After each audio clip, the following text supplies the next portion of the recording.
Olá pessoal, sejam bem-vindos a mais uma aula de Álgebra 1. Sou o professor Anderson e na aula de hoje a gente vai estudar dois conceitos, tá? Ali no conjunto dos números inteiros.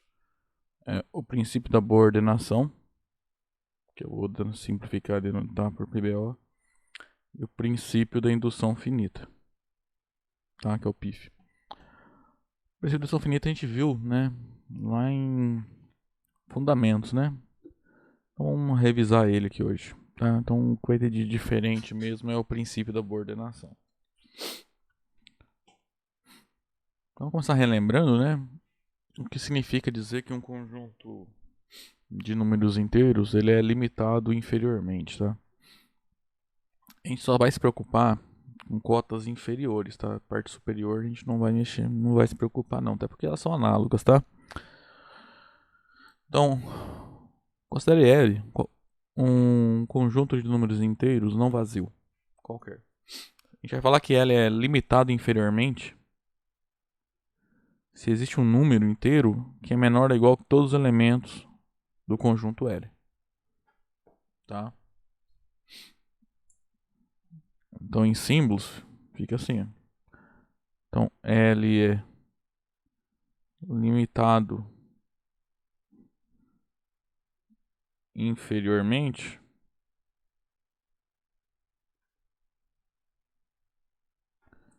vocês vão C, né? Então, existe um número inteiro A tal que para todo x no conjunto L, isso, você tem que A é menor ou igual a x. Tá? Existe um número inteiro que é menor ou igual que todos os números que estão no conjunto L. Tá? Esse existe que é pelo menos um, tá? Então pode ter infinitos inteiros que satisfaçam essa propriedade. Mas se tiver pelo menos um, e em alguns casos pode ser somente um mesmo. Então você vai falar que o conjunto é limitado inferiormente. Aqui, ó, não está falando que esse inteiro que satisfaz essa propriedade para tudo x em L tem que ser um elemento do conjunto L, tá? Tem que ter um número inteiro que satisfaça essa propriedade. Tá? O A aqui, qualquer, tá? Então, se existe um inteiro que satisfaça tal que isso aqui é válido para todo x em L, então você vai falar que L é limitado inferiormente. Tá? Então, todo elemento Azinho inteiro que satisfaça a condição, a gente vai falar que ele é uma cota inferior, ou um limitante inferior, ou um limite inferior. Tá? Eu vou chamar ou limitante ou cota inferior. Não vou evitar chamar de limite inferior para não confundir com o conceito lá de cálculo 1 que vocês viram, né? Então, no caso, se tem um Azinho que satisfaz isso, a gente fala que o Azinho é um limitante inferior. Então, nesse caso, o Azinho é 1. É 1 por quê? Porque pode ter mais de 1, tá? Não é o limitante inferior, é um limitante inferior, tá? Porque podem existir vários. Podem existir até infinitos limitantes inferiores, tá?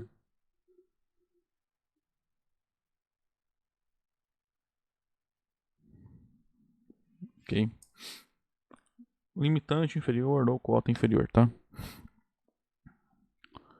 Aí essa observação aqui, ó, se você olhar, o que acontece? Se A é uma cota inferior de um conjunto L, então todo número que é menor do que A também é cota inferior, né? É bem óbvio, né? Aqui, ó. Se A é cota inferior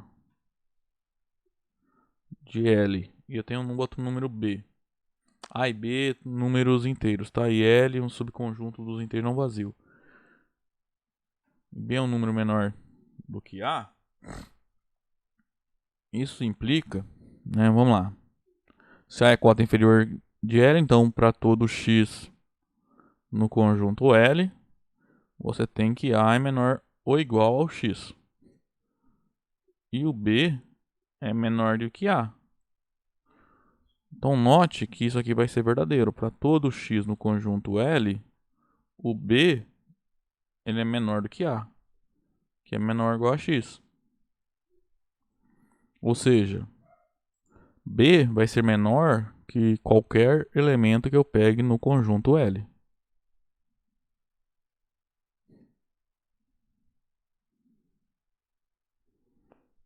Ou seja, B é uma cota inferior do conjunto L, tá?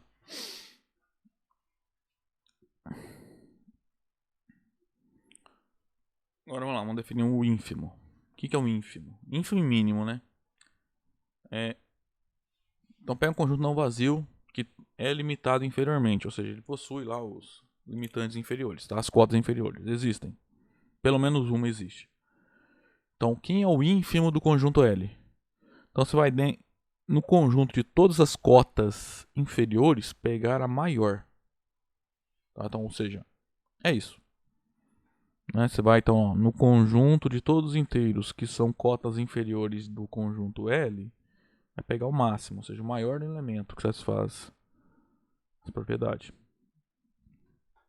Por exemplo, então, um exemplinho bobo. Se 2 é uma cota é o ínfimo de um conjunto L, número 2.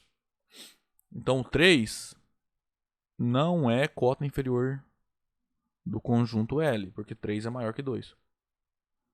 Então, é a maior cota inferior. Tá? Qualquer número maior que ele não é cota inferior. Tá?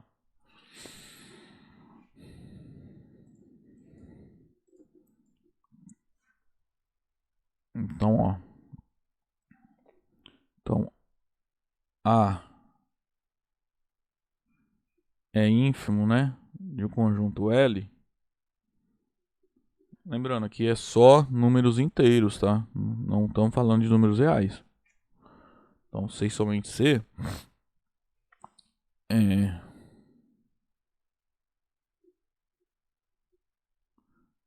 A é a maior cota inferior do conjunto L, ou de maneira equivalente. Então, para começar, A é cota inferior de L. Então, para todo x que eu pegar no conjunto L, eu tenho que A é menor ou igual a x. Só que ele é maior. Como é que eu vou traduzir isso? Então, para todo Bzinho maior do que A, ele não pode ser cota inferior do L, porque A é a maior.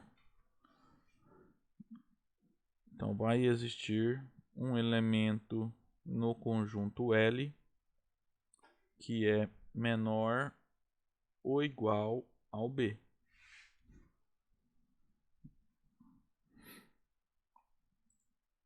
Né? Isso aqui significa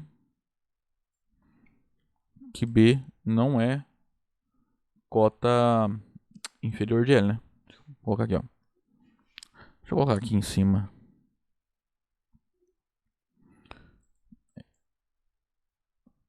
Então aqui eu fiz a definição, né, do elemento ser cota inferior, né?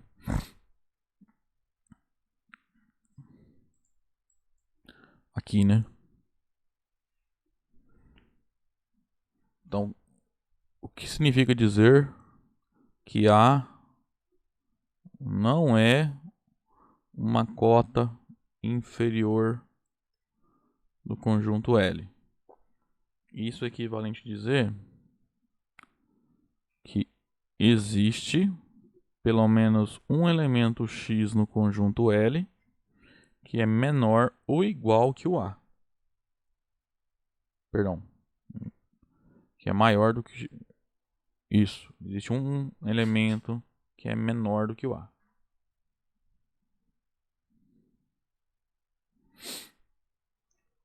Então, essa aqui é a definição de um elemento não ser cota inferior, tá?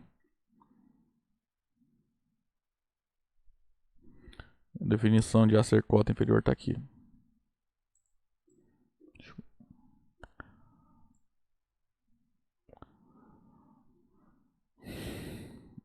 Peraí, agora eu me perdi aqui. Tá? Então, dizer que A é cota inferior de L é isso aqui, né? A definição. Dizer que ela é maior quer dizer que para todo B que eu pegar maior que A, o B não é cota inferior. Ou seja, vai existir um X do conjunto L que é menor que o B. Tá?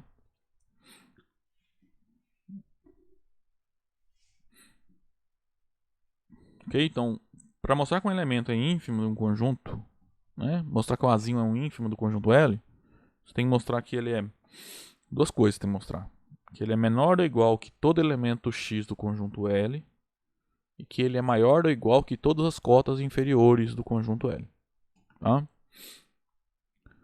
Aí, a segunda definição aqui, pega L sobre conjunto de Z, de números inteiros não vazio, limitado inferiormente, e tem um ínfimo Azinho.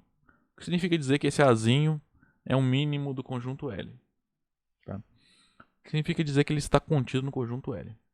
Né? Porque aqui, se você olhar a definição, não, aqui, né? O ínfimo do conjunto L não necessariamente faz parte dele. Tá? A única coisa que você pede para os ínfimos é que eles sejam maiores ou iguais que todas as cotas inferiores. Agora, quando esse ínfimo, além disso, for um elemento do conjunto L, você vai chamar de mínimo. Tá?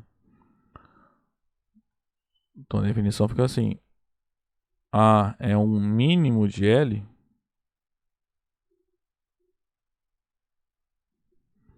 sem somente ser duas coisas.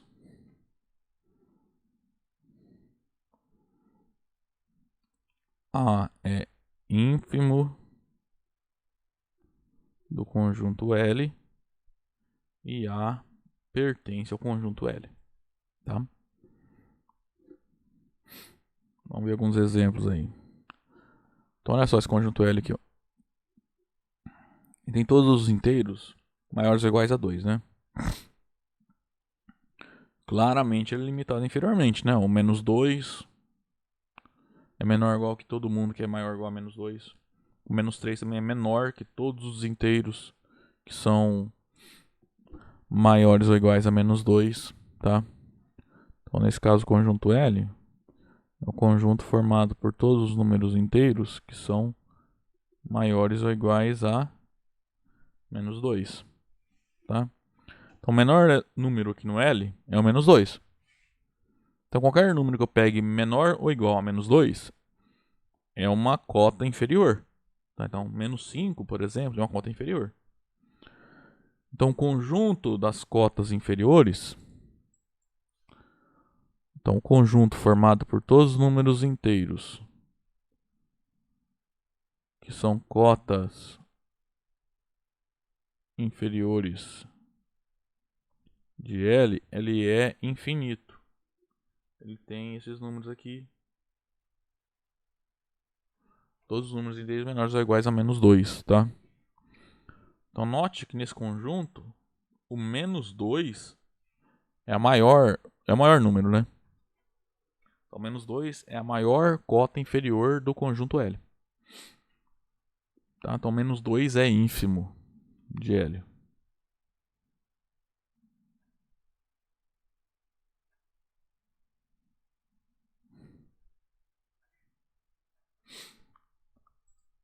Só que o menos 2 está nesse conjunto L, né? Então menos 2 você vai chamar de mínimo de L.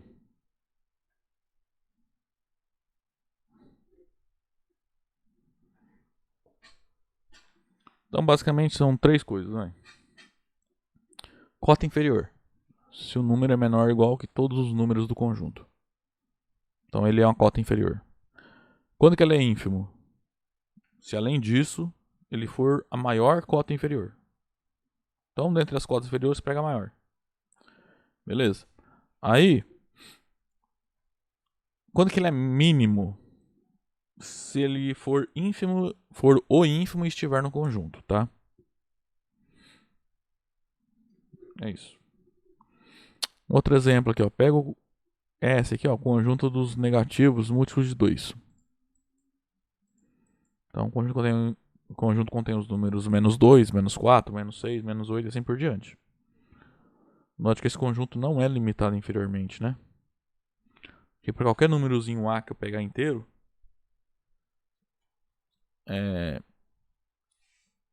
vamos supor que ele é negativo, né? Para ser uma cota inferior, ele claramente não pode ser positivo, né? Então você pega menos A, ele menos 1, né? Ele vai estar no conjunto e vai ser menor que esse Azinho que você pegou. Então nenhum Azinho vai poder ser cota inferior desse conjunto. Ó, vamos provar isso aqui, ó. Um efeito. Suponhamos. Aqui é por absurdo, tá? Suponha que essa afirmação é falsa. A afirmação é que o conjunto aqui S não é limitado inferiormente. Então vou supor que ele é limitado inferiormente. Então vou supor que existe um Azinho, é um inteiro. Tal que Azinho é cota inferior de S.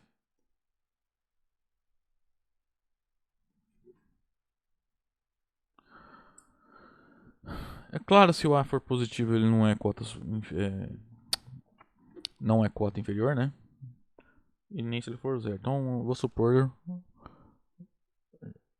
que que o Azinho é negativo. Então, podemos supor sem perda de generalidade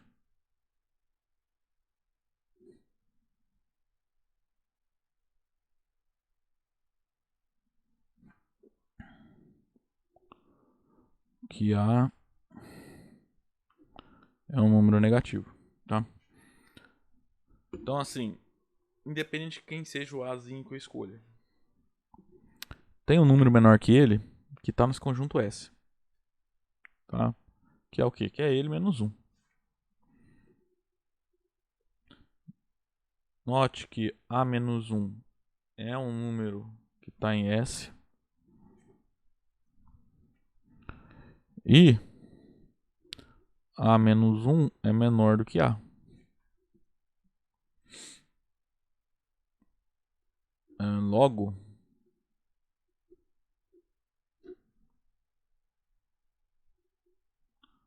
o Azinho não é cota inferior de S.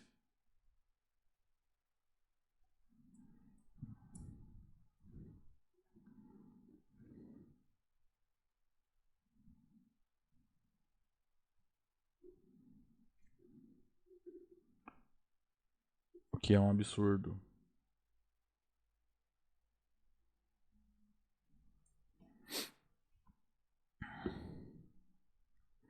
Tá? Então, existem conjuntos, tá, que não são limitados inferiormente.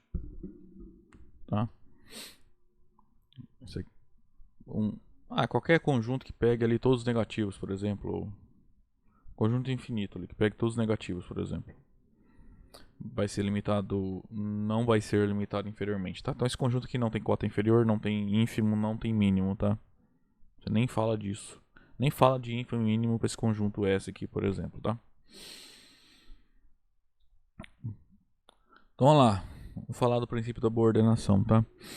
Ó, a gente vai usar aí duas relações de números inteiros, tá? Que é a relação menor ou igual, né? Que é um número ser menor ou igual que outro, né? Eu já usei aí em cima, né? E o valor absoluto, tá? Ou seja, o módulo de um número. Então, só para relembrar, né? A gente fala que o número A é menor ou igual ao número B. A e B inteiro. Essencialmente C, né? Existe o inteiro X. Tal que o B pode ser escrito como A mais X, né? E a gente define, né, o módulo de um númerozinho A é inteiro. Então é A, né, se o A é maior ou igual a zero. E o oposto de A se o A é negativo. Né? Porque se o A é negativo, né, então esse menos A é o o A é menos alguma coisa. Por exemplo, se o A é menos 2, então menos A vai ficar menos menos 2, né? O oposto do oposto de 2, que é 2, tá? Por isso que o oposto de perdão, o módulo de um número inteiro A é sempre positivo, tá? Positivo não, não negativo, né? Porque o zero está incluído aí. Então, assumir o princípio da coordenação. A gente vai assumir, tá? Tanto o princípio da coordenação quanto o princípio da indução finita. Vamos lá. Esses dois princípios estão intrinsecamente relacionados. Pensa nos dois como sendo axiomas, tá? O que acontece? Como eu já expliquei lá no primeiro ano, quando eu dei aula para vocês, né? Quando você começa a fazer uma teoria, algumas coisas básicas você tem que assumir, né? Por exemplo, na geometria, você tem que assumir que ponto é um negócio que existe, né? Reta, e assim por diante, né?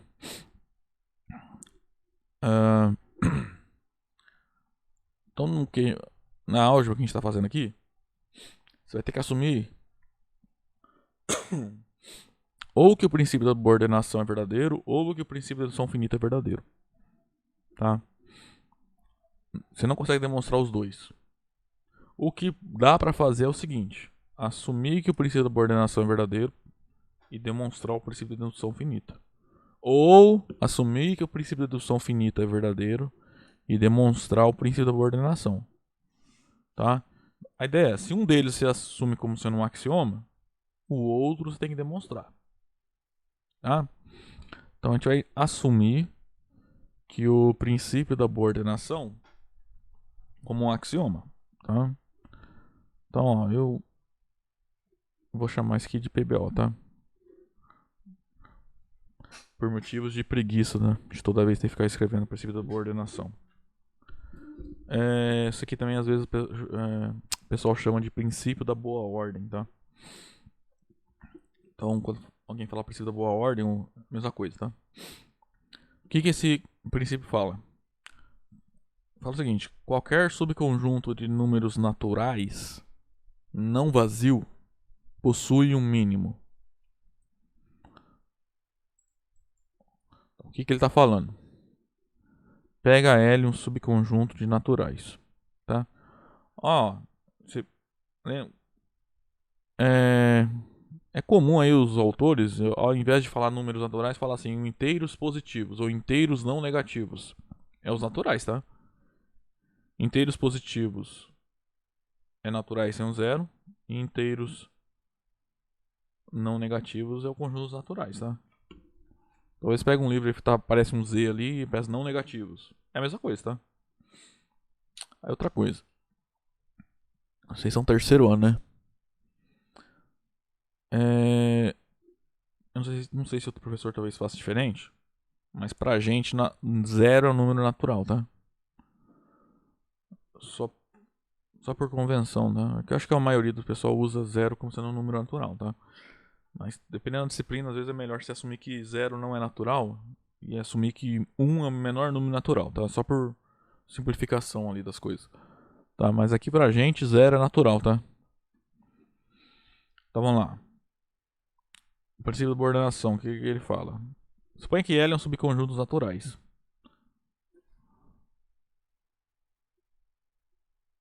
Que é diferente do conjunto vazio. Então L é um conjunto não vazio. Então, sob essas condições, tá? Que é coisa bem simples, né? Então ele fala o quê? L possui mínimo. O que isso significa? Existe um número inteiro A. Então que A é um mínimo do L.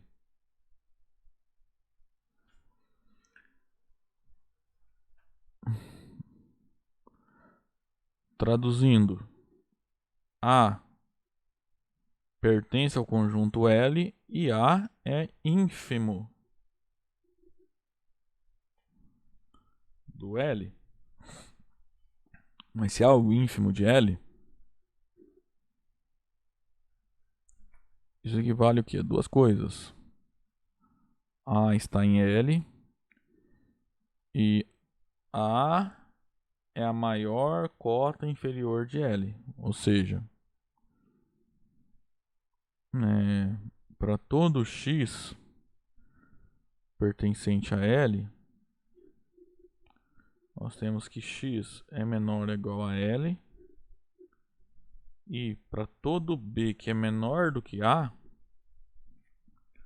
você vai encontrar um x em L que é menor do que esse B.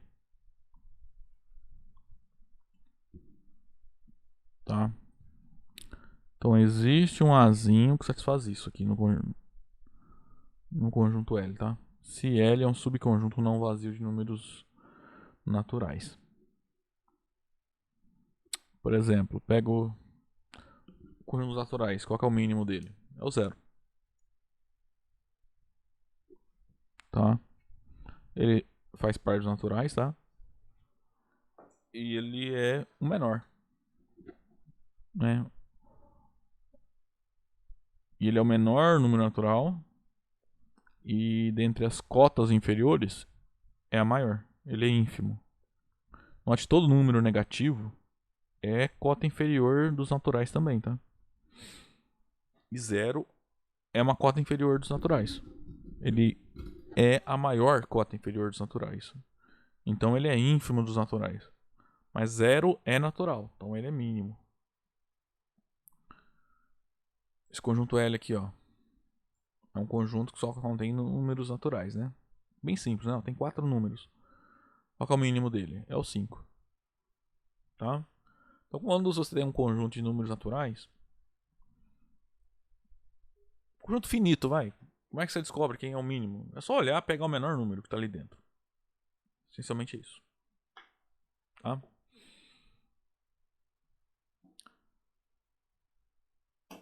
Aí, usando esse conceito, a gente consegue provar essa proposição aqui, ó, que é bem legal.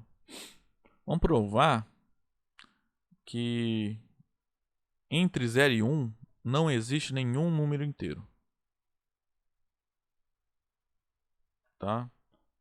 Então, quais são os naturais? É o 0, entre as primeiro natural, o segundo natural, o número 1. Tá? Não tem ninguém ali no meio.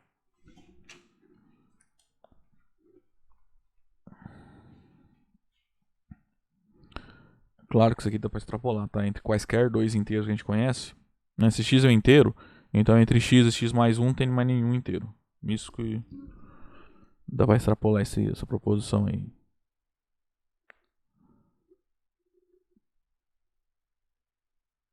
Vamos provar isso aqui. Então, olha só. Demonstração vai ser por absurdo. Eu vou supor que existe, tá, um número inteiro entre 0 e 1. Então, suponhamos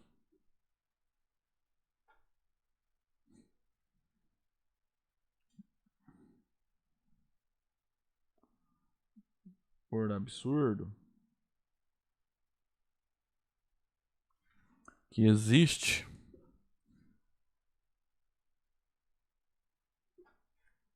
um número inteiro A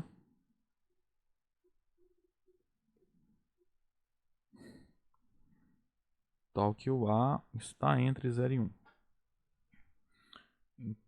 Então, a gente vai considerar esse conjunto. O conjunto formado por todos os números inteiros que estão entre 0 e 1.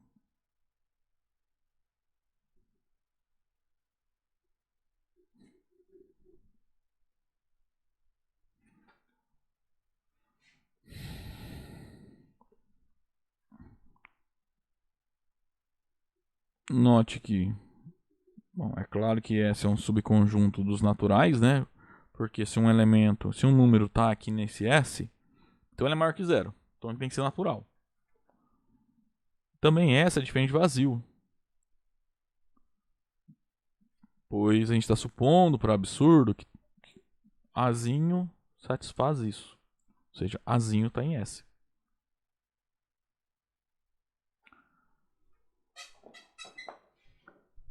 Então, pelo princípio da boa ordenação, eu posso concluir que aquele conjunto S possui mínimo, tá? Por quê? Porque S é um subconjunto de números naturais não vazio. Então, do princípio da boa ordenação, segue que S admite mínimo.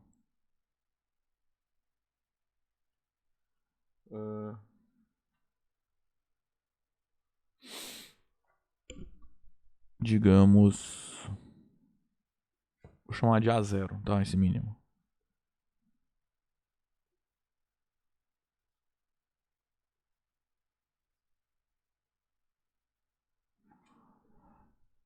Ou seja, existe um número em S, ou seja, o A0 está entre 0 e 1, tá?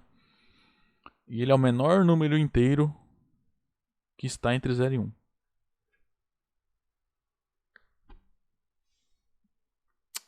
Menor não, vamos lá. Dentre todos os números inteiros que estão entre 0 e 1, ele é o menor. Tá? Qual é o problema aqui?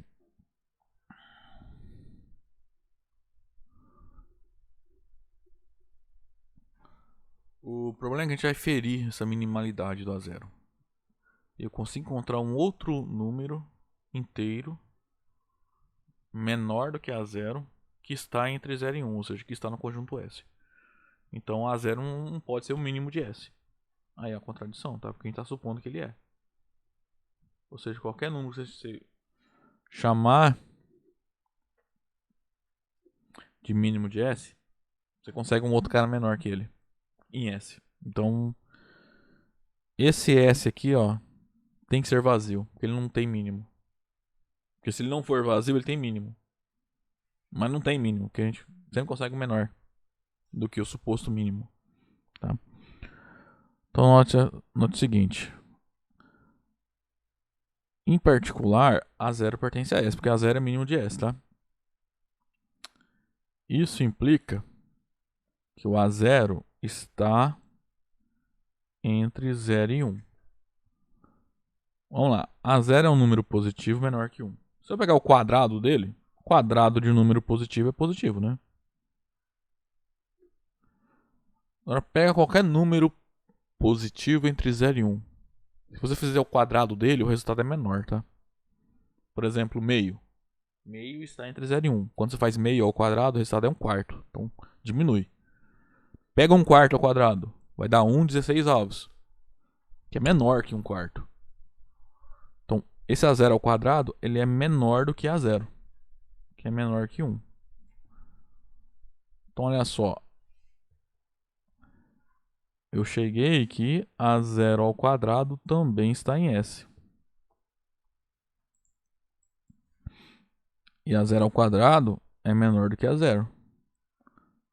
Como A0 ao quadrado pertence a S e A0 ao quadrado é menor do que A0, o que a gente provou?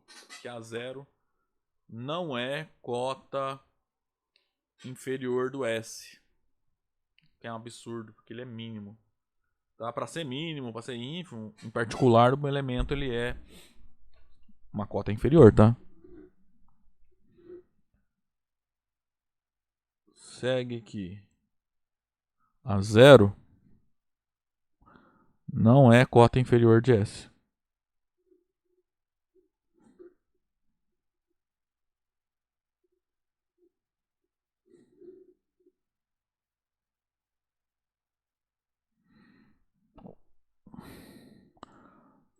Uma outra maneira de escrever isso seria assim, ó. Como A0 é o mínimo e eu consegui um outro elemento menor que ele no conjunto, ó, como A0 é mínimo, existir um outro elemento de S menor que A0 fere a minimalidade de S, de A0, tá? O que é um absurdo. O problema vem da onde? Isso aqui é para qualquer A0, né? Então não existe mínimo de S. Não, se não existe mínimo do S, esse S não tem que ser o conjunto vazio. Porque se ele fosse não vazio, ele vai ter mínimo pelo princípio da ordenação, só que não vai ter mínimo. A gente provou que não pode existir um mínimo, né? Então esse conjunto tem que ser vazio, ou seja, não existe nenhum número inteiro entre 0 e 1.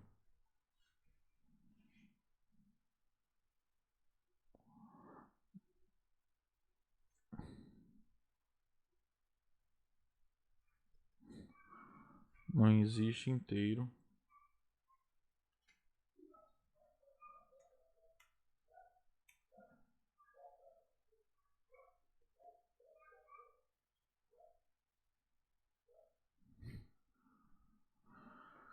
Ok? Bom, então a gente encerra a demonstração e encerra então essa parte, né, de princípio da boa ordenação. Bom, gente, o que a gente vai fazer agora então é demonstrar o princípio da indução finita, tá? A gente vai notar geralmente assim, né, pif. A gente vai demonstrar, né, utilizando o princípio da boa ordem, tá? Então aqui eu vou apresentar para vocês as duas formas, tá, do princípio da indução finita, tá?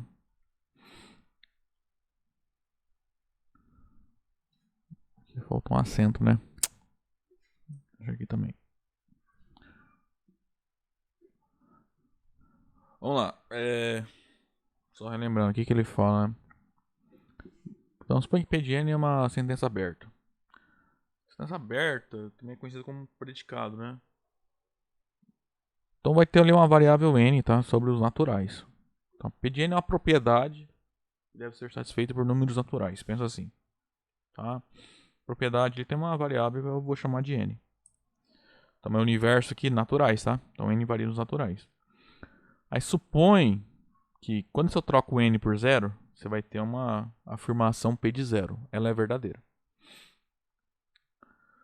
Aí supõe também, agora no item 2i, que a seguinte fato ocorre. Para todo inteiro k, fixo, pega um k qualquer. Vale o seguinte, se p de k é verdadeiro, então p de k mais 1 é verdadeiro. Tá? Depende do k que você escolha. Se p de k é verdadeiro, então p de k mais 1 é verdadeiro. Aí,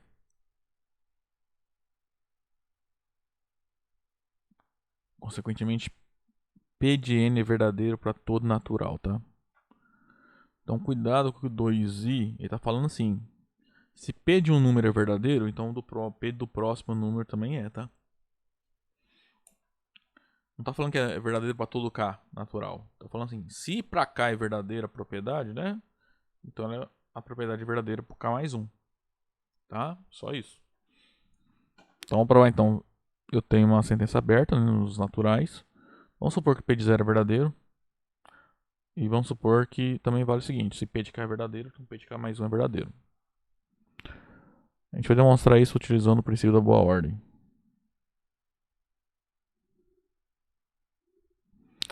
Bom, a ideia aqui é a seguinte. Supor por absurdo que eu tenho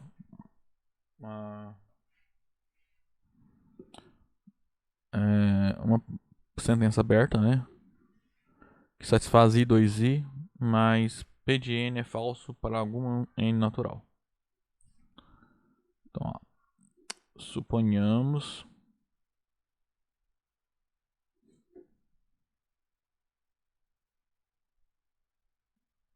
por absurdo que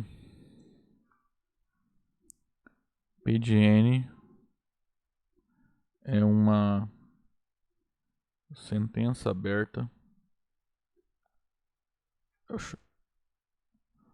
Sentença aberta, proposição aberta é a mesma coisa, tá? Ou predicado, tá?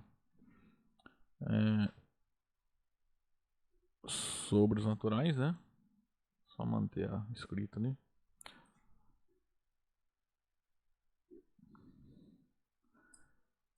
Que satisfaz i.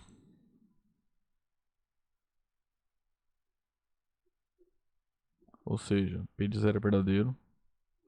Satisfaz 2i, ou seja, p de k é verdadeiro. Se P de K é verdadeiro, então P de K mais um verdadeiro. Mas P de N é falso para algum natural N. Então tem pelo menos um número natural tal que P de N é verdadeiro.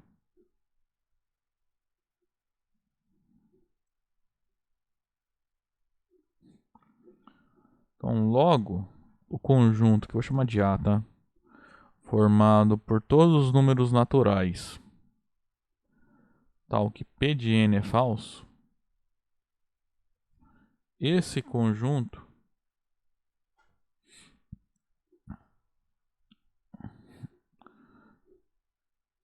é não vazio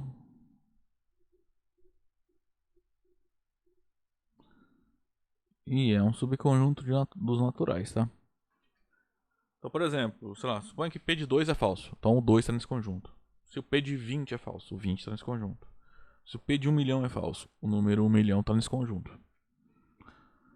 Então por que esse conjunto é não vazio? Porque a gente está supondo que existe pelo menos um elemento N natural tal que P de N é falso.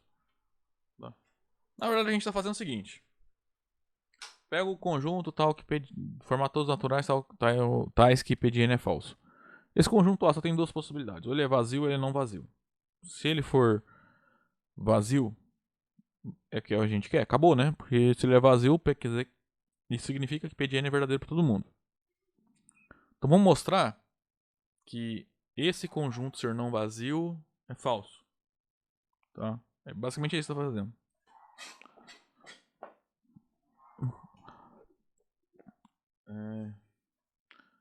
Então tem um subconjunto dos naturais não vazio. Pelo princípio da boa ordenação, ele possui mínimo.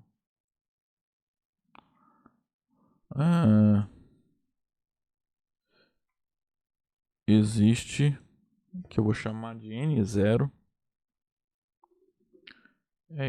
é o mínimo, tá? Do conjunto A. Se você olhar por I, P de 0 é verdadeiro. Por hipótese, né? A gente está supondo que I e 2I são verdadeiros. Então P de 0 é verdadeiro. Então 0 não está nesse conjunto. Então, note que o número 0 não pertence a A. Logo, o N0 é maior ou igual a 1.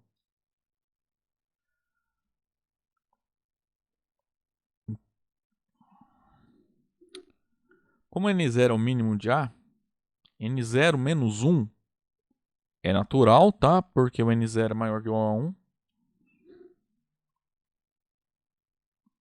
Então, deixa eu fazer as coisas na ordem aqui. Assim, N0 menos 1 é maior ou igual a 0. Isto é, N0 menos 1 é um número natural. Sendo um número natural, você pode perguntar se ele está nesse conjunto ou não. Ele não pode estar. Porque N0 é o mínimo dele, né? Então, e N0 menos 1 é menor que N0. Então, como N0 menos 1 é menor do que N0 e N0 menos 1 e N0 é o mínimo, né, do conjunto A, segue que N0 menos 1 não pertence ao conjunto A. O conjunto A é formado por todos os números tais que P de N é falso. Então o P desse cara é verdadeiro. Logo, P de N0 menos 1 é verdadeiro. Só que se usa 2i, troca K por N0 menos 1, né? P de N0 menos 1 é verdadeiro. Então P de N0 menos 1 mais 1 é verdadeiro. Ou seja, P de N0 é verdadeiro. Onde N0 não está no conjunto A, que é falso. Que é um absurdo, né?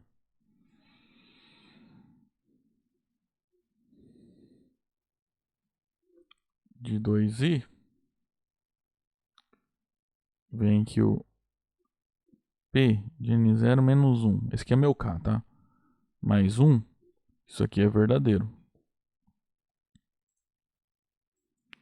Só que o n0 menos 1 mais 1 é P de n0. P de n0 é verdadeiro. Onde n0 não pertence ao conjunto A. Isso é um absurdo porque o n0 é o mínimo do conjunto A. Então, em particular, ele tem que ser um elemento do conjunto A. O que é um absurdo.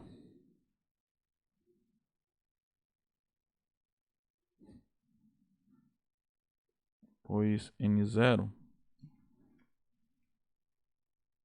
é o mínimo do conjunto A. Tá? Não, então com isso a demonstração está feita. Então esse conjunto aqui tem que ser vazio. Se ele é vazio é porque P de n é verdadeiro para todo natural n. Ou seja, aquela proposição, né, para todo n pertencente aos naturais P de n, essa proposição é verdadeira. Ela é verdadeira se essas duas coisas são verdadeiras. Tá? Agora vamos ver a segunda forma do PIF. Então, para redução finita, vamos lá.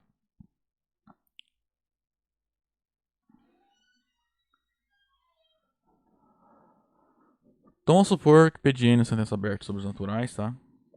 Vamos predicado, n ali a variável que varia no conjunto dos naturais, tá?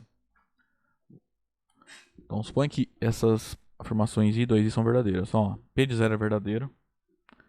E para qualquer M que você escolha, vocês têm sempre vale o seguinte. Se para todo número menor ou que o M, né, desde lá do zero, são P de todos esses números são verdadeiros, ou seja, P de 0 é verdadeiro, P de 1 é verdadeiro, P de 2 é verdadeiro, até P de M menos 1 é verdadeiro.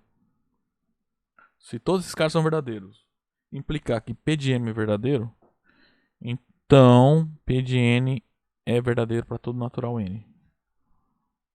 Ou seja, essa proposição aqui, ó, é verdadeira. Ó, a diferença das duas formas é o item 2i aqui, tá? Que lá na outra você só supõe o seguinte. Se vale sempre. Se um cara é verdadeiro, então um próximo é verdadeiro. É só isso. Né? Se K é verdadeiro, então P de K mais um é verdadeiro. Aqui não, fala o seguinte. Se P de 0 é para todo M. Se P de 0 é verdadeiro, P de 1 é verdadeiro, P de 2 é verdadeiro, até P de M menos 1 é verdadeiro. Implicar que P de M é verdadeiro, tá? Então essa é a diferença. Então vou demonstrar, é bem semelhante à anterior demonstração.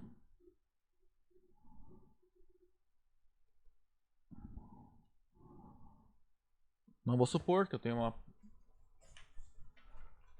uma proposição aberta, tá? P que satisfaz I2I, só que P de N é falso para algum N natural. Então a gente vai definir aquele conjunto A lá e chegar na contradição de novo. Então,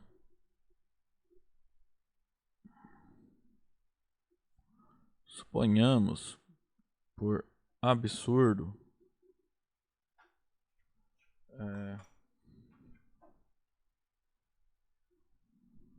que P de N é uma proposição aberta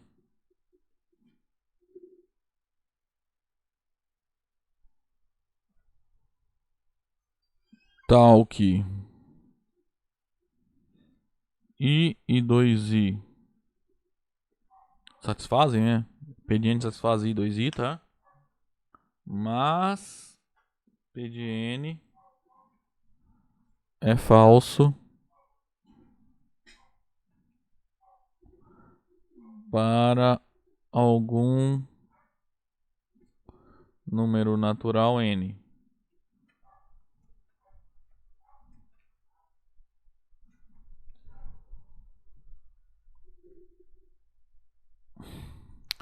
Bom, então vamos considerar o conjunto A formado por todos os números naturais tais que P de N é falso.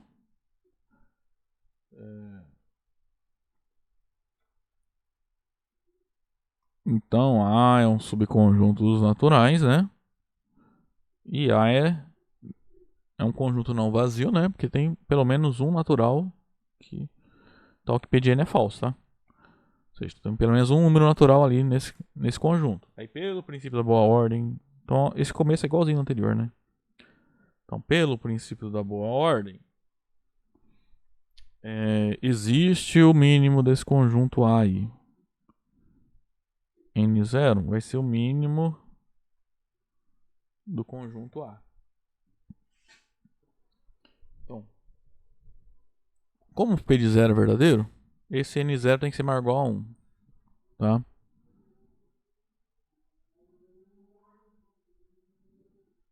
Como P de 0 é verdadeiro, o 0 não está em A.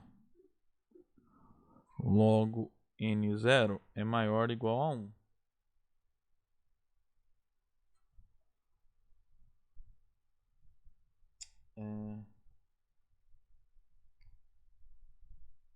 Tá, então, você pode pegar no item 2i, se eu pegar um número menor. Então agora, vamos lá. No 2i, o m aqui é o n0. Então, eu consigo pegar números menores do que o n0, né? Porque o n é maior. Se o n0 for 1, por exemplo, quais são as possibilidades pro meu k? É só 0. Se o n0 for 2, o k vai variar de 0 até 1 e assim por diante. Se o n0 for 20, por exemplo, meu k aqui vai variar de 0 até 19. Tá? Como o n0 então é maior ou igual a 1,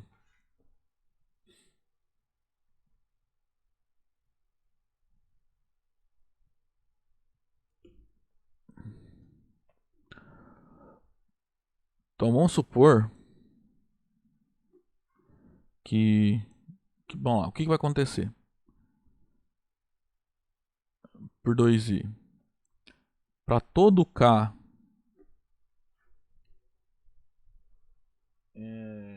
entre menor do que n0, como n0 é o mínimo do conjunto A, você vai ter que o k não vai estar no conjunto A, porque o n0 é o mínimo, tá? Então, se existe um natural k no conjunto A que é menor do que n0, então esse k implicaria que o n0 não é mínimo, tá? Ok? Então, ó, note que para todo k maior ou igual a 0 e menor, estritamente menor que n0, nós temos que k não pertence ao conjunto A.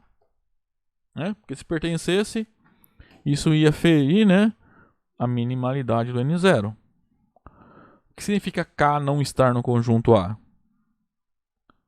Significa dizer que P de k é verdadeiro. E se está, é porque P de k é falso. Mas como não está, é porque P de k é verdadeiro. Tá? Então a gente tem o quê? Que P de k é verdadeiro para todo k maior ou igual a 0 e menor que o n0. Logo, P de k é verdadeiro para todo k nesse intervalo aqui, tá? Intervalo entre aspas, né? Tá, todo inteiro k entre 0 e n0, né? Mas a gente quer uma hipótese do item 2i, ó. Então, fixa m igual a n0. Então nós temos que P de k é verdadeiro para todo k nesse intervalo aqui. O que a gente pode concluir? Que o P de n0 é verdadeiro.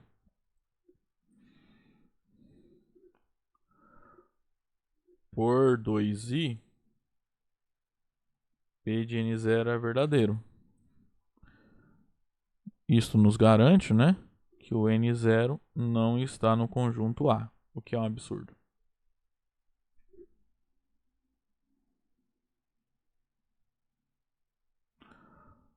Pois o n0 é o mínimo do conjunto A. O que a gente provou aqui? Que esse conjunto aqui é vazio. Então ele não pode ser não vazio. Se ele é vazio, então P de n é verdadeiro para todo natural n. Tá? Bom, assim então a gente encerra a demonstração. Bom, a gente vai resolver agora os 4 exemplos para encerrar a aula, tá? Então, ó, eu quero provar as propriedades aqui, ó. Vai fazendo a soma dos números ímpares, tá? Quanto vocês quiserem. Aí chama o último número que você somou, escreve ele na forma 2n menos 1. Vamos mostrar que essa soma dá n ao quadrado. Então você faz 1 mais 2 mais 3 mais 4, perdão, 1 mais 3 mais 5 mais 7 mais 9 assim por diante. Somando só números ímpares. Uma hora você vai parar, né? Uma hora você para de você somar, tá? Isso aqui não é a série, é uma soma finita. Aí esse último número é um número ímpar, você consegue escrever ele na forma 2n mais 1 para algum número inteiro n. Tá? Aí a afirmação é que essa soma toda é n ao quadrado. Tá? Note que o primeiro elemento aqui, que é o número 1, ele está associado ao número 2. Tá?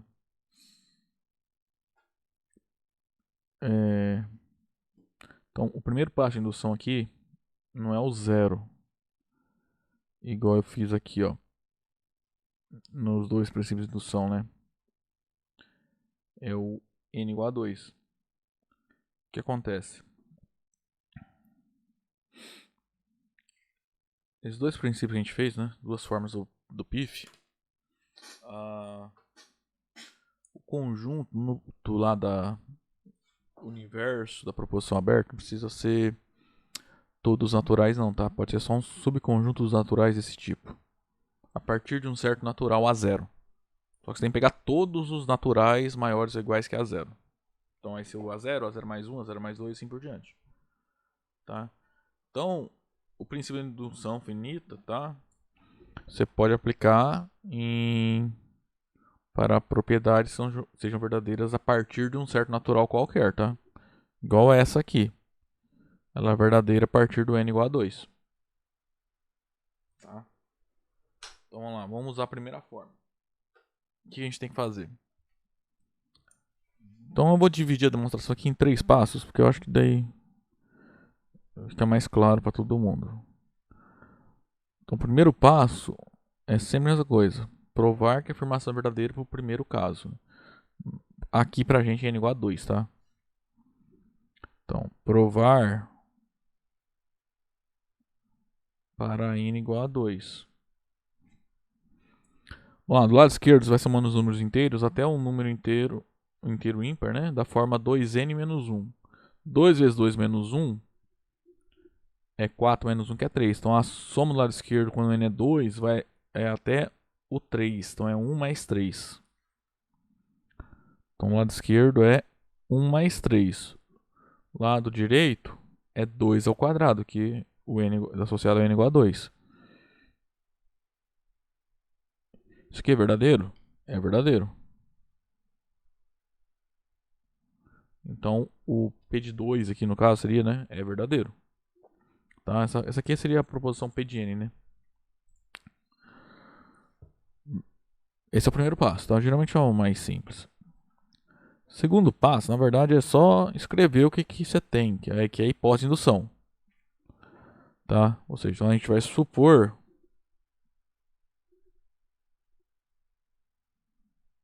que a proposição é válida para algum n igual a k. Tá? Dependendo do livro, da apostila, o autor usa o próprio número n, tá? Mas só para não confundir, eu vou trocar o n por k. Então suponhamos que o resultado é válido para n igual a k, ou seja, se eu somar todos os números ímpares até 2k menos 1, né? Isso é k ao quadrado.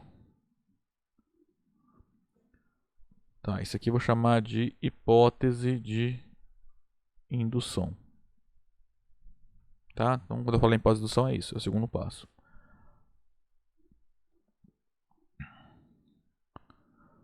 Então, o que a gente tem que provar? Precisamos provar. Então, ó, vou colocar o que eu tenho que provar, tá? Aí no terceiro passo a gente prova. Então, precisamos provar que o resultado é verdadeiro para n igual a k mais 1. Então, se eu fizer a soma de todos os números ímpares. Então, vou até pôr o anterior aqui, que é o 2k menos 1. Então, vamos somar mais um termo, que é o 2 vezes k mais 1 menos 1. Isso tem que ser k mais 1 ao quadrado. Isso é que eu tenho que mostrar que é verdadeiro. Aí, o terceiro passo, a gente vai provar isso.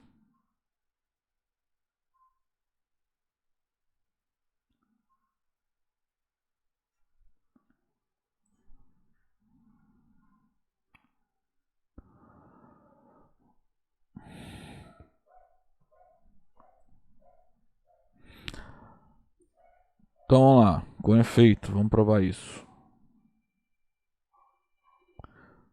Eu vou começar a desenvolver o lado esquerdo, tá? Então, 1 mais 3. Assim por diante. Até 2k menos 1. Mais 2k mais 1 menos 1. Olha só. Isso aqui, ó. Aparece aqui na hipótese de indução, tá? Então, tudo que eu pintei de amarelo é k ao quadrado. Então, isso aqui vai ficar k ao quadrado mais 2k mais 1 menos 1.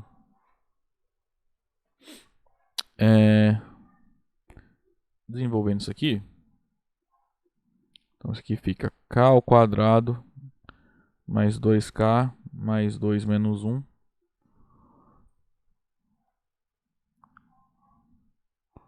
Então, isso aqui é k ao quadrado mais 2k mais 1. Aí, desenvolvendo quadrados, né? Completando quadrados, né? Isso aqui é k mais 1 quadrado, que é o que a gente queria, né? Tá?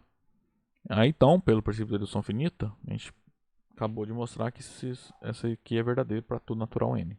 Maior ou igual a 2, tá? Por que para n igual a 2? Porque a gente provou para n igual a 2. Testar n igual a 1, isso aqui vai ser falso, né? Porque 2 vezes 1 menos 1 vai dar 0. Então, se você fazer a soma do lado esquerdo, vai de 1 até o 0. Então, vai ser 0. 0 é diferente de 1 ao quadrado, tá? Então, essa fórmula só vale para n igual a 1. Não, peraí. Ah, para n igual a 1 vale também, né? Não tô falando besteira. 2 vezes 1 menos 1 dá 1. Então, aqui vai somar todo mundo até 1. E aqui vai dar 1 ao quadrado. Não tem problema não, tá? Então, só para deixar claro, né? Como aqui está pedindo para provar a partir do n igual a 2, então o primeiro caso que você avalia é quando o n é igual a 2, tá?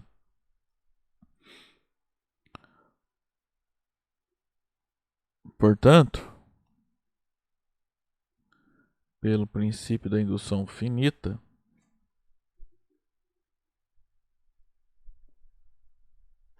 segue que 1 mais 3, se eu vou somando até 2k menos 1, isso é a mesma coisa que k ao quadrado. Isso para todo natural n maior ou igual a 2. Bom, segundo exemplo, vamos provar usando indução, independente dos valores ali de m naturais e da base ali azinho inteiro, que a elevado a m vezes n é igual a elevado a m mais n. É aquela regrinha de potência, né? Produto de duas potências mesma base, que você faz? Conserva a base, soma os expoentes, tá? Vamos só relembrar o que é isso. Então, ó, o que é o a elevado a n? Então pega um número inteiro qualquer, azinho. A gente vai chamar de base dessa potência, tá? E n é um número natural. O nzinho aqui é o expoente, tá? Então, esse a elevado a n é o que a gente chama de potência. É uma potência de a, tá? A é a base, n é o expoente, tá? Vamos lá, isso aqui vale 1 se o n for 0. Ou seja, a elevado a 0 é 1 sempre. Tá? E no caso, se o n for positivo, por definição, isso é azinho vezes azinho elevado a n menos 1. Tá? É uma fórmulazinha de recorrência. Então, por exemplo, o que é a gente já viu, né? Que a elevado a 0 é 1, tá? Por definição. que é A elevado a 1. Se você usar a definição, isso é Azinho vezes Azinho elevado a 1 menos 1. A elevado a 1 menos 1 é A elevado a 0. A elevado a 0 é 1, por definição, né? Então, A vezes 1 é A. O que é o A ao quadrado? Por definição, isso é A vezes A elevado a 2 menos 1. A elevado a 2 menos 1 é A elevado a 1. Mas pelo que a gente acabou de calcular aqui, ó, A elevado a 1 é A. Então, isso é A vezes A. Ou seja, A quadrado é A vezes A duas vezes. O que é A ao cubo? Vai ser A vezes A vezes A. Ou seja, vai multiplicar o A 3 vezes. Usa a definição. A ao cubo é A elevado a 3 menos 1, né? 3 menos 1 é 2. Então vai ficar A vezes A quadrado. A quadrado, a gente acabou de calcular, é A vezes A. Né? Então vai chegar nisso aqui. Tá? Ou seja, é fácil ver, né? Que A, então, A elevado a N é o quê? É A vezes A vezes A, N vezes, tá? Isso dá pra provar usando indução finita, tá?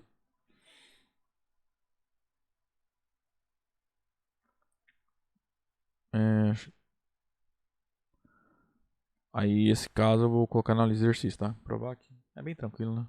Que A elevado a N é A vezes A, N vezes pra tudo N maior ou igual a 1, tá?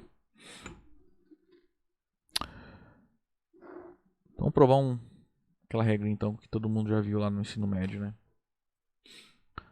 Então, se eu multiplico duas potências de mesma base, eu conservo a base e somos expoentes, tá? Então aqui eu vou fixar o M, tá? Eu vou fazer indução em N.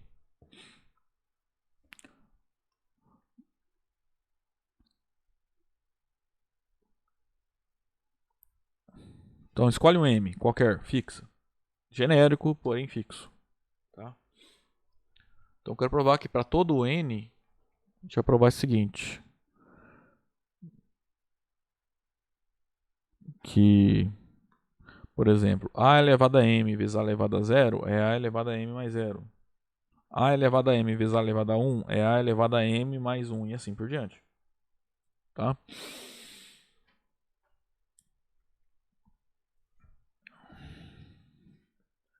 Então, vamos lá. Se N é igual a 0, note que aqui é para todo N, tá? Então começa o N igual a 0. Do lado esquerdo aqui vai ficar A elevado a M vezes A elevado a 0. Por definição, A elevado a 0 é 1. Então isso dá A elevado a M, que eu posso reescrever como sendo A elevado a M mais 0. Tá? Então a afirmação é verdadeira para N igual a 0.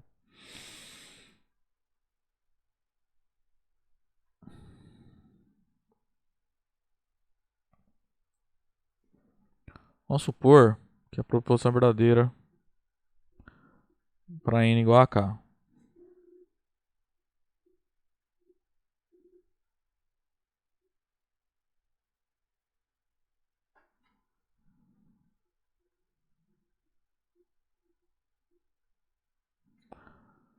Isto é,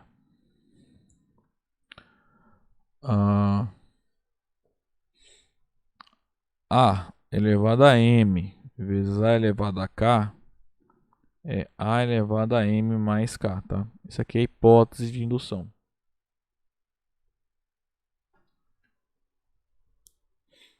Acho que falar, todo exercício de pitch você vai ter que usar a hipótese de indução, tá? Se você demonstrou o exercício e não usou é porque você fez errado.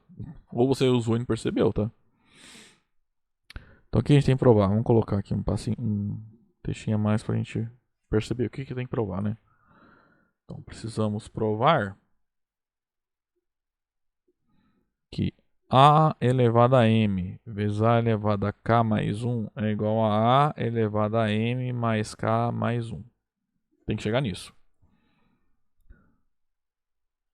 Vamos lá, terceiro passo. Vamos provar que a proposição é verdadeira para N igual a K mais 1. Com efeito. Nossa, que é tranquilo. A gente vai sair do lado esquerdo e chegar no lado direito. Por definição, olha só esse A elevado a K mais 1.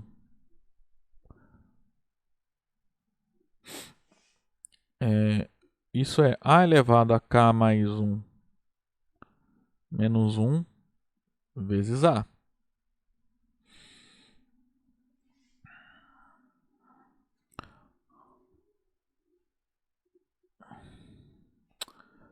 É só... Deixa eu ver. Voltando aqui. Tanto faz, tá? Se isso aqui, ó. O Azinho, se ele aparece do lado esquerdo ou do lado direito, tanto faz, tá? Porque nos inteiros vale a comutatividade, tá? Esse cara aqui é K, né? K mais 1 menos 1. Então isso aqui vai ficar A elevado a M vezes A elevado a K vezes A. Aqui a gente usa a hipótese de indução, né?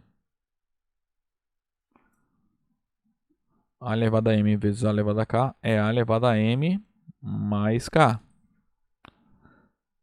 Isso aqui fica A elevado a M mais K vezes A. O que a regrinha faz? Quando você pega uma potência A e multiplica por Azinho.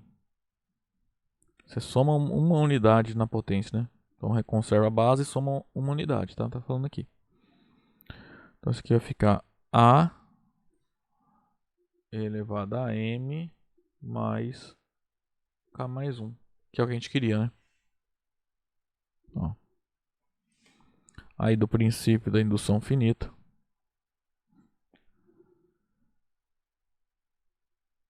Segue que A elevado a M vezes A elevado a N é igual a elevado a M vezes A elevado a N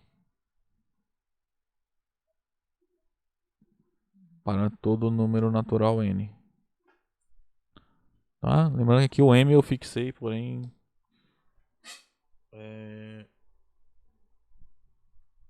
fixado, porém genérico, né? O M, para qualquer M vale isso. Vamos provar mais um resultado, ainda usando lá a primeira forma do PIF. Então vamos lá, do lado esquerdo, o que você está fazendo? Você está somando todos os números naturais, os quadrados dos naturais, tá? Até um quadrado de n. Vamos provar aqui isso é a mesma coisa que n vezes n mais 1 vezes 2n mais 1 dividido por 6. Então, ó, tem que seguir aquela receitinha de bolo, né? Primeiro passo, prova que a propriedade é verdadeira para n igual a 1. Então, comece em 1 aqui. Se n igual a 1, então, ó, do lado esquerdo eu vou fazer essa soma até 1 ao quadrado. Então só vai ficar 1 ao quadrado aqui. Então vou provar que esse cara aqui dá 1 ao quadrado. Então do lado esquerdo vai ficar 1 vezes 1 mais 1 vezes 2 vezes 1 mais 1. Dividido por 6. Isso aqui tem que dar 1 ao quadrado, né? Então isso aqui vai ficar 1 vezes 2 vezes 3 dividido por 6, que dá 1, né? Que é a mesma coisa que 1 ao quadrado. Então a propriedade é verdadeira para n igual a 1. Passo 2.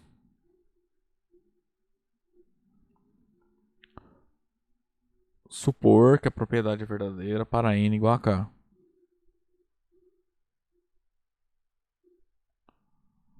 Suponhamos.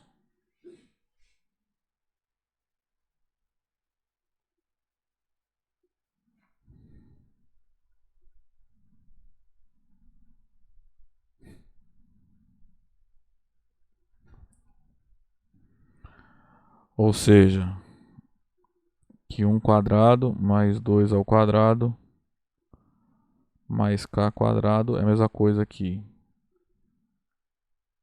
k vezes k mais 1 vezes 2k mais 1 dividido por 6.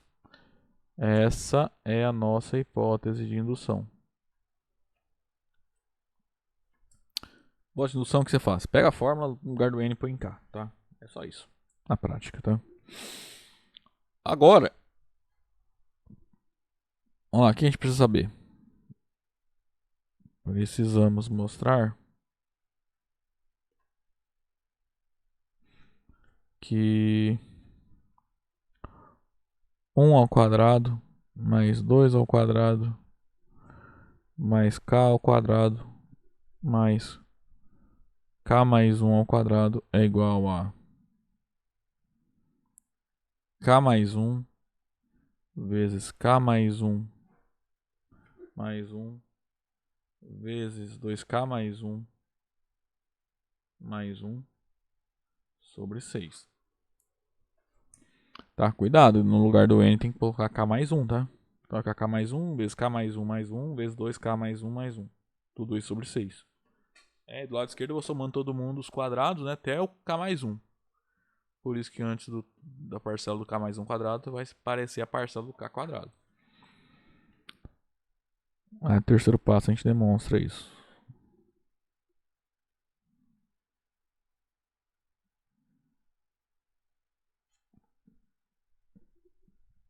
Vamos lá, com efeito.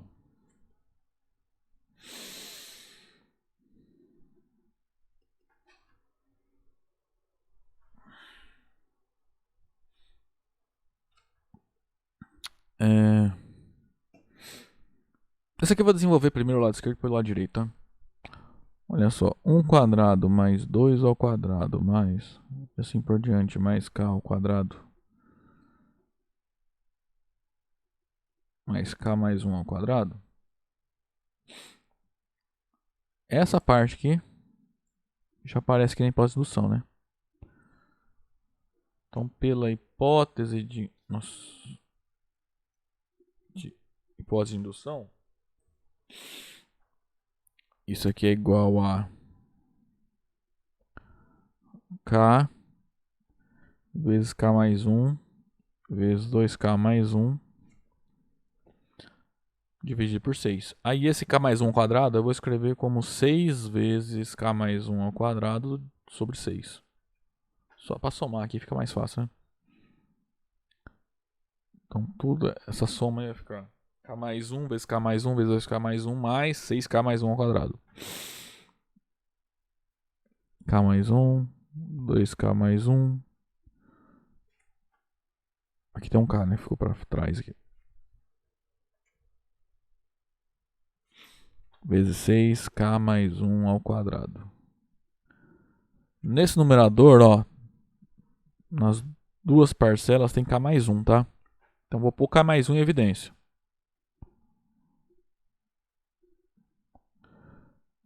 Então isso aqui vai ficar K mais 1 que multiplica, tipo entre colchetes, fica mais fácil. K vezes 2K mais 1 mais 6K mais 1. Tudo isso sobre 6.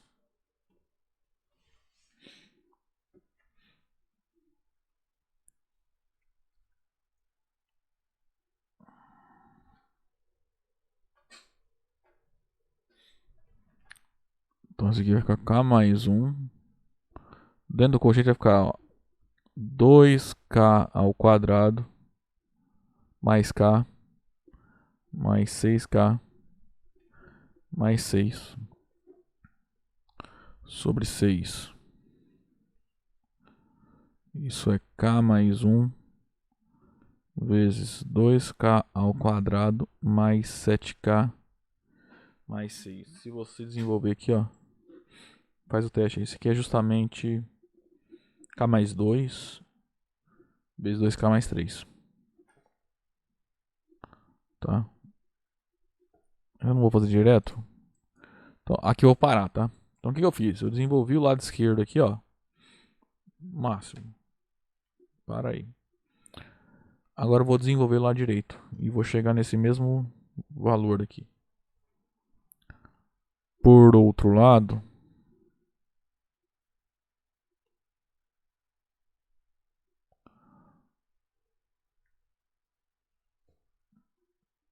como é que é?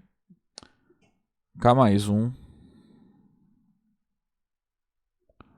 vezes K mais 1 mais 1 vezes 2K mais 1 mais 1. É isso, né? Vamos lá, esse aqui. Isso é K mais 1 vezes K mais 2 vezes 2K mais 2 mais 1. 2K mais 3, né? Tudo isso sobre 6. O k mais 1 não vou mexer, né? Porque já tá aqui, ó. Já tinha deixado ele do lado de fora. Vamos multiplicar só essas duas parcelas no numerador aqui, ó. Esses dois fatores, né? Então isso vai ficar 2k ao quadrado mais 3k mais 4k mais 6. Que é o que a gente queria, né? Isso aqui eu acho vai ficar assim, ó. 2k quadrado mais 7k mais 6. Chama isso aqui de 2i. Então, comparando essas duas coisas, a gente pode então concluir que isso é igual a isso.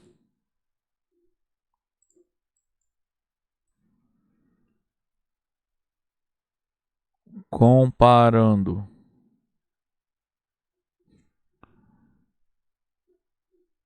essas duas coisas, segue que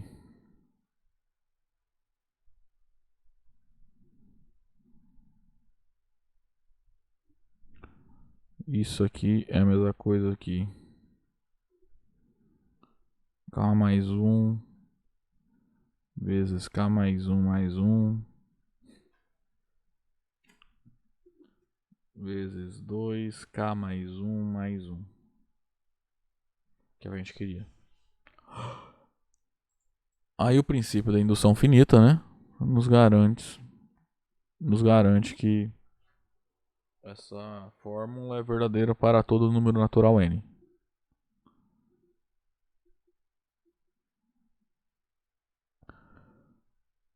Um ao quadrado mais 2 ao quadrado tem n ao quadrado, isso é n vezes n mais 1 vezes 2n mais 1 sobre 6 para todo número natural n maior ou igual a 1.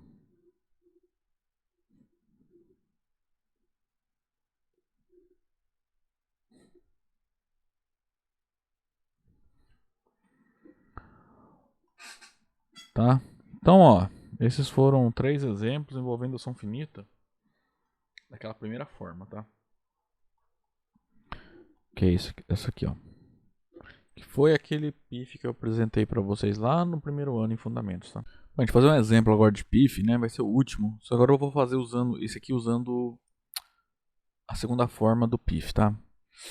Vamos provar que n ao quadrado é sempre maior ou igual a 2 para todo número natural n maior ou igual a 2. Então vamos lá, primeiro passo. Não tem diferença. Provar que é a proposição verdadeira para n igual a 2. Então, se n igual a 2, por que 2? Porque a proposição é verdadeira para n maior ou igual a 2, tá? N igual a 1, isso aqui é falso, né? 1 quadrado não é maior ou igual a 2 vezes 1. Tá? Se n igual a 2, então do lado esquerdo fica 2 ao quadrado. Do lado direito fica 2 vezes 2. Tá? Isso é equivalente a dizer que 4 é maior ou igual a 4. Isso aqui é verdadeiro. Que é verdadeiro. O segundo passo.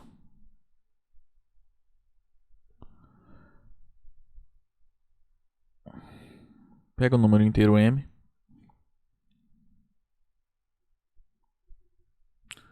É positivo, né? Natural. Desculpa, aqui m é maior ou igual a 2, né? No nosso caso, né? E suponhamos... Desculpa, acho que é estritamente maior, né? Deixa eu só olhar a demonstra.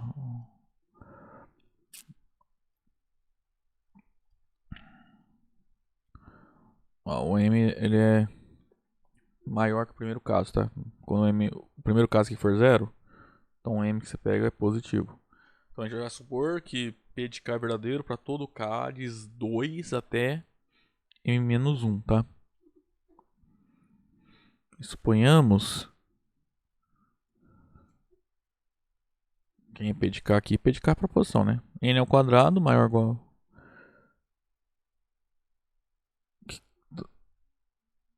Então, vou supor que K quadrado maior ou igual a 2K.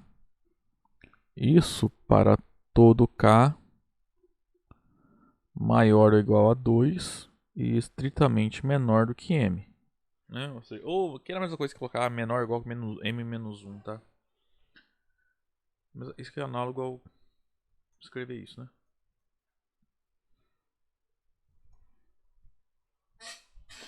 A gente tem que provar que isso aqui é verdadeiro para M. Precisamos provar que M ao quadrado é maior ou igual que 2M.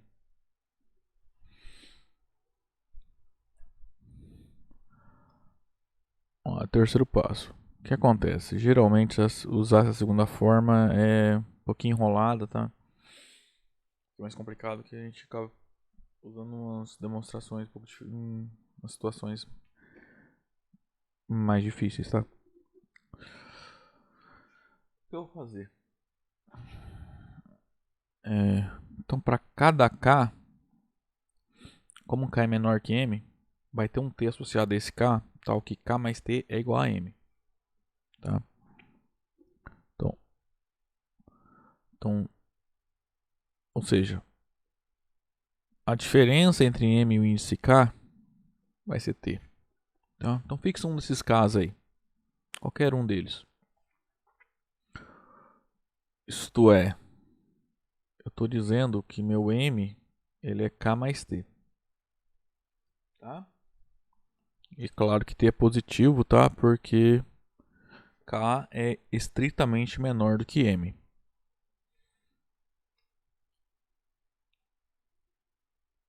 Então calcula M ao quadrado. Então, M é K mais T, então isso aqui é K mais T ao quadrado. Que vai ficar K quadrado mais 2KT mais T quadrado. Aqui a gente usa hipótese de indução, tá? Ah, tá. Faltou colocar aqui, ó. Como K é menor do que M, né? Esse K aqui. Vale que K quadrado é maior ou igual que 2K. Então esse aqui vai ser maior ou igual que 2K mais 2KT mais T quadrado. T quadrado é positivo, porque T é positivo. Então isso aqui é maior, se eu jogar o T quadrado fora, é estritamente maior que 2K mais 2KT. Agora, note que... Então, olha, vamos lá. Como K é maior ou igual a 2, 2K com certeza é maior ou igual a 2. O K é maior ou igual a 2, né? Na verdade, isso aqui é maior, né? Certo? E o T ali é um número inteiro positivo. Então, se eu multiplicar essa desigualdade dos dois lados por T, a desigualdade se mantém. Então, 2KT é maior que 2T. Então, isso aqui ó, vai ficar maior que 2K mais 2T. Então, logo, então lá, M ao quadrado, pelo que a gente acabou de ver, isso aqui é maior que 2K mais 2KT. Que é maior que 2K mais 2T. Que é igual a 2 vezes K mais T. Só que K mais T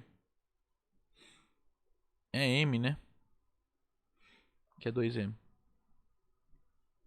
Então M ao quadrado é maior que 2M. Tá? Se é maior igual, né? Então tá provado. Porque, na verdade, essa fórmula aqui só vai ser verdadeira para N igual a 2, né? Vai ficar 2 quadrado igual a 2 vezes 2. Tipo, 3 quadrado é maior que 6, né? Que é 2 vezes 3. A função n quadrado, né? A função polinomial, ela cresce mais do que essa função linear, tá? Ok? Então, do princípio da indução finita, Então essa aqui é a segunda forma, né? Mas ainda é princípio da solução finita. Segue que n ao quadrado é maior ou igual que 2n. Isso para todo natural n maior ou igual a 2.